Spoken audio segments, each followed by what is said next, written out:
adapt this for my Catholic friends when it comes to the institution of confession. This is really interesting idea, because the Catholic confessional is sacred. It's not like when you go to therapy and they say this is confidential, unless of course you say anything that's going to put someone in danger. It's like, no, this is confidential. Like I'm not allowed to say anything. And so someone comes in and says, Father, I've just poisoned the chalice with which, Father David out there is about to serve mass. Do you say something?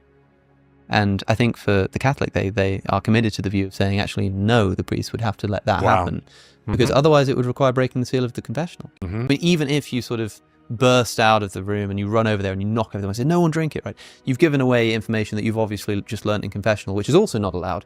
I mean, maybe there'd be a way of doing it. And I've talked to my Catholic friends about this, especially priests and people who are training to be priests, what would you do here? And they're like, well, maybe I would find a way to sort of go and take the wine and swap it out and make it look like I'm doing something else. And I'm like, well, what if they asked you? And they said, why are you doing that? Are you going to lie? You're not allowed to lie either. Like, what are you going to do? But there's a similar circumstance there of like, what if the person says, Father, I've just planted a bomb in Manhattan, and it's about to go off. And of course, the Catholic priest will probably say, well, as part of your penance, 10 Hail Marys, 2 Our Fathers, and a call to the NYPD with the exact location and how to disarm the bomb. But suppose the person halfway through the confession sort of goes, I regret this, and they sort of run away.